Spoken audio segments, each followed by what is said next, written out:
Kavya Razanuj.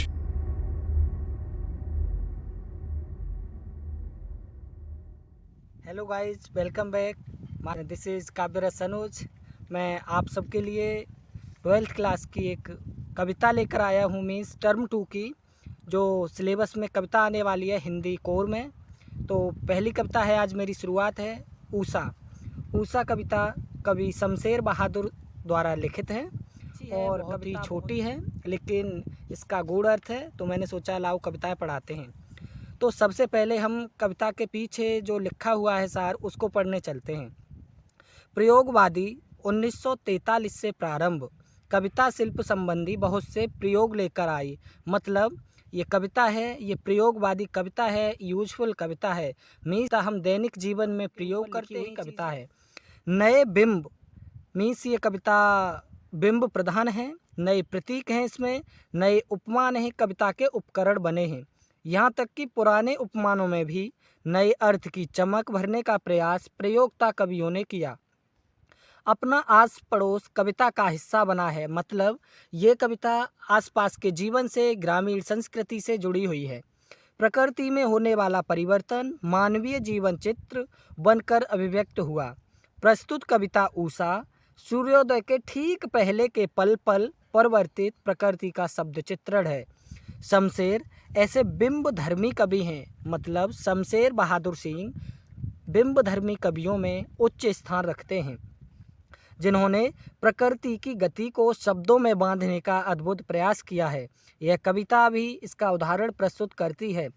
कवि भोर के आसमान की मूक दृष्टा नहीं है, वह भोर की आसमानी गति को धरती के जीवन भरे हलचल से जोड़ने वाला सृष्टा भी है। इसलिए वह सूर्योदय के साथ एक जीवंत परिवेश की कल्पना करता है, जो गांव की सुबह से जुड़ता है। वहाँ सिल है, राख से लिपा हुआ चौका है और स्लेट की कालिमा पर चाक से रंग मलते अदृश्य बच्चों के नन्हे हाथ हैं। यह एक ऐसे दिन की शुरुआत है जहाँ रंग है, गति है और भविष्य की उजास है, और हर कालिमा को चीर कर आने का एहसास कराती ऊषा। तो मतलब इस कविता में काव्यगत विशेषता है, बिंब प्रधान कविता है, प्रतीकों की भरमार है और नए उपमानों में कविता के उपकरण हैं, जैसे सिल, राख से लिपा हुआ चौका, स्लेट की कालिमा पर चौक से रंग मलते अदृश्य हाथ। दूसरी तरफ कविता की विशेषता है, ग्रामीण संस्कृति की अनूठी छटा है का वर्णन किया गया है। प्रकृति में जो पल पल परिवर्तन होते हैं, कवि ने उनको शब्दों में समाहित किया है। कविता ऊषा सुबह का दौर है, ठीक सूर्योदय से पहले, मतलब सूर्योदय से पहले यानी रात्रि की अंत व दिन की शुरुआत का वर्णन है। दोस्तों कविता प्रारंभ करते हैं। प्रातः नभ था बहुत नीला शंख जैसे, भोर का नभ, मतलब सुबह का यानी प्रातः काल का जो आसमान था एकदम बहुत नीला, बिल्कुल स्वच्छ साफ था। शंख जैसा मीन्स शंख की तरह पाक और पवित्र था। इसमें उपमा अलंकार की छटा दिखाई गई है, यानी शंख के समान नीला, तो इसमें अलंकार है, उपमा। आगे बढ़ते, भोर का नभ मीन्स सुबह सुबह, सूर्योदय से पहले, रात्रि के अंत का दौर, भोर का। राख से लिपा हुआ चौका अभी गीला पड़ा है, मतलब राख से लिपा हुआ चौका गांव की जो स्त्रियां होती हैं, पोतने वाली मिट्टी से जिस प्रकार चूल्हे को पोत देती हैं, वो हल्का हल्का काला सा होता है जब वह गीला होता है। ठीक उसी प्रकार सूर्योदय से पहले आसमान में कालिमा दिखाई देती है और सूर्योदय के बाद वो कालिमा सूर्य के प्रकाश से अदृश्य हो जाती है। तो मतलब जो चौका गीला होता है वो काला होता है, सूखने के बाद वो सफ़ेद चमकीला हो जाता है। इसी प्रकार जब आसमान भोर का है, सुबह का है, सूर्योदय से पहले का है, तो वो नीला है, सूर्योदय के बाद आसमान सूर्य के प्रकाश से सफ़ेद हो जाता है। आगे चलते, बहुत काली सिल जरा से लाल केसर से कि जैसे धुल गई हो, ऐसा लगता है आसमान पहले सिल के समान काला था। जैसे ही सूर्योदय हुआ, सूर्य की किरणें आसमान पर पड़ी तो लाल केसरिया रंग में परिवर्तित हो गईं। मतलब सूर्य की सुबह सुबह का जो सूर्य होता है उसकी किरणें लाल होती हैं, केसरिया रंग की होती हैं। जब वह अपनी किरणों को नीले आसमान पर छोड़ता है तो ऐसे लगता है जिस प्रकार हमने सिल पर लाल केसरिया रंग को पीसा हो, उसके बाद पानी से उसे धो दिया हो तो सिल हमारा लाल केसरिया दिखाई देने लगता है। इसी का एक दोहा है, आप सोहत ओढ़े पीत पट, श्याम सलोने गात, मनहु नीलमणि शैल पर आतप पर्यो प्रभात।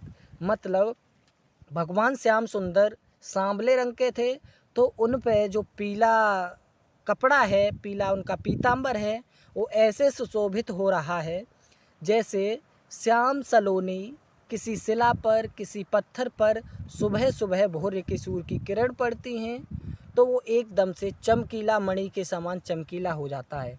तो ऐसा लगता है कि जो काला आसमान है उस पर सूर्य का केसरिया रंग बिखर चुका हो। मतलब हमारे सिल पर किसी ने केसर को पीसा हो लाल को, उसके बाद पानी से धो दिया हो। उत्प्रेक्षा अलंकार है और अनुप्रास है, जैसे काली सिल, ये ला की आवृत्ति पीछे वाले शब्दों में हो रही है। दूसरा उत्प्रेक्षा अलंकार इसलिए है जहाँ जनहु जानो मनहु मानो शब्द आते हैं, वाचक शब्द, वहाँ उत्प्रेक्षा अलंकार होता है। तो इससे पहले ऊपर वाले में भी दूसरे में उत्प्रेक्षा अलंकार है। ऐसे लगता है मानो कि किसी ने सिल पर लाल केसर को पीसा हो, उसके बाद धो दिया हो। आगे चलते हैं। स्लेट पर या लाल खड़िया चाक मल्दी हो किसी ने, का तात्पर्य है ऐसा लगता है प्रातःकाल का आसमान कि मानो काली स्लेट पर किसी ने लाल चौक या खड़िया मल दी है। इसका तात्पर्य यह है कि सूर्य की किरणें लाल हुईं, उसके बाद धीरे धीरे वह सफ़ेद प्रकाश में परिवर्तित हो गईं।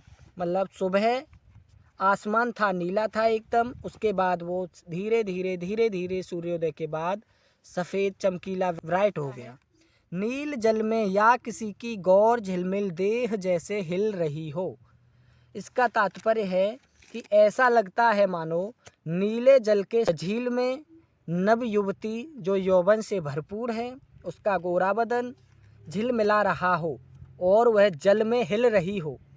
मतलब सूर्योदय के बाद सफ़ेद रंग में बदल जाता है और इतने विशाल नीले आसमान में सिर्फ एक सूर्य का श्वेत रंग ही दिखता है, बाकी सारा आसमान रंग नीला होता है।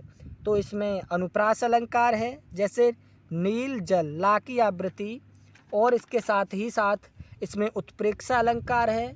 ऐसे लगता है कि मानो कोई गोरी स्त्री नीले झील में अपने शरीर को हिला रही हो और उसका गोरा शरीर झिलमिला रहा हो। और इसके साथ इसमें मानवीकरण भी है, क्योंकि सूर्य को नीले आसमान में झिलमिलाता हुआ दिखाया गया है। और आगे चलते, जब जादू टूटता है इस उषा का अब सूर्योदय हो रहा है।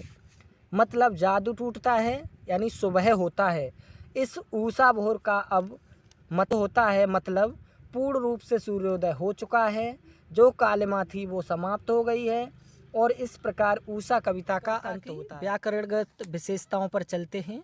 इस पंक्ति में उपमा अलंकार है, मतलब नीले नभ को शंख के समान दिखाया गया है। दूसरा, इस पंक्ति में उत्प्रेक्षा अलंकार है, ऐसा लगता है मानो किसी ने चौके को लीप दिया हो, पोत दिया हो, वो काला है। इसी प्रकार जो आसमान है वो ऐसे लगता है मानो किसी ने लीप दिया हो, पोत दिया हो और वो काला है यानी गीला है। इस पंक्ति में उत्प्रेक्षा अलंकार है, साथ ही साथ अनुप्रास अलंकार है, काली सिल। इस पंक्ति में उत्प्रेक्षा अलंकार है, इस पंक्ति में अनुप्रास, उत्प्रेक्षा, मानवीकरण। आगे इससे नीचे वाली पंक्ति में कोई अलंकार नहीं है। इस कविता की जो भाषा है वो बहुत ही सरल है, खड़ी बोली हिंदी है और तत्सम भाषा का ज़्यादातर प्रयोग किया गया है। और ये छंद मुक्त कविता है, यानी इस कविता को न गाया जा सकता है न लय में पढ़ा जा सकता है। तो अगली वीडियो के साथ मिलते हैं इसकी एक्सरसाइज के साथ। धन्यवाद।